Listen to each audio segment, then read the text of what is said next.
ভাই আমি একজন এই জায়গায় যাচ্ছি, আমার বাসা পাবনা চলতে, আমি যশোরে এই গাড়িতে উঠছি, বাসা যাবো।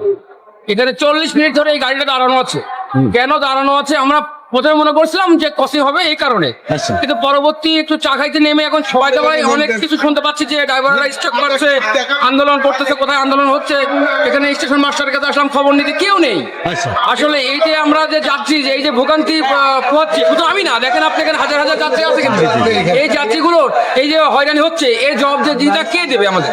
আর আমাদের ফ্যামিলি আছে, কেউ এখানে রুগী আছে, কেউ রাজশাহী যাচ্ছে চিকিৎসার জন্য, অনেক মানুষের ভিতরে আছে। আমি চাচ্ছি আপনাদের মাধ্যমে যাতে এই সুষ্ঠু তদন্ত করে এর একটা বিধি বিচার করা হয়। দাঁড়ানোর পরে ট্রেন যখন আবার লাইন ক্লিয়ার দিল, লাইন ক্লিয়ার দেওয়ার পরে গাড়িটার স্টার্ট বন্ধ করে দিল। স্টার্ট বন্ধ করে দিয়ে পিছনের দিকে ড্রাইভার পিছনের দিকে আইসে তারা টালা মাইরে দিয়ে একদম এমনি বাগানতে চলে গেছে। কি কারণে গিয়েছে এটা জানেন না? জিজ্ঞেস করিনি আমরা। ড্রাইভার উনি পাইলট মানুষ, ওদের কোনো কারণবশতই পারে লাইভে এমনিতে চলে গেল। ডাক্তারখানাতে এসে এখন আমাদের এখানে কালীগঞ্জের রেল স্টেশনে গাড়ি রেখে ড্রাইভার কি কারণে পলিয়েছে, তারা স্টাফে গ্যাঞ্জাম করেছে।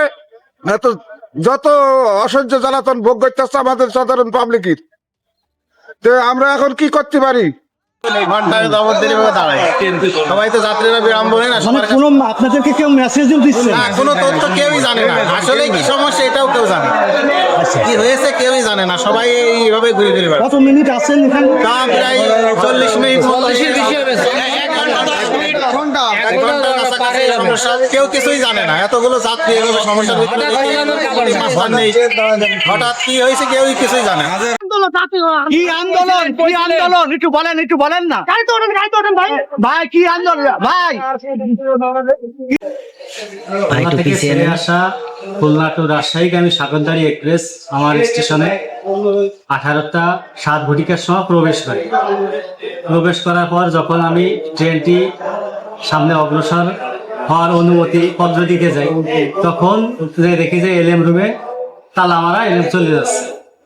তখন আমার অনুমোদিত পয়েন্টসম্যান বলতেছে ওই এলএমকে পাওয়া যাচ্ছে না, এলএম চলে যাচ্ছে কেন? বলছে আমাদের ধর্মঘট চলতেছে। এই বলে এলএম 1 ঘন্টা 15 মিনিট এলএমকে খুঁজে পাওয়া যাচ্ছিল না। ট্রেনের সব যাত্রীরা মাস্টার রুমে এসে সব পরিস্থিতি তখন অস্বাভাবিক পর্যায়ে চলে যায়। তখন তারা উচ্ছৃঙ্খল যাত্রীরা বিভিন্ন ধরনের কথাবার্তা বলে। তখন আমাদের ঊর্ধ্বতন কর্তৃপক্ষের সাথে কথা বলে যোগাযোগ করে 7টা 15-র সময় ট্রেনটা রাজশাহীর উদ্দেশ্যে ছাড়বে।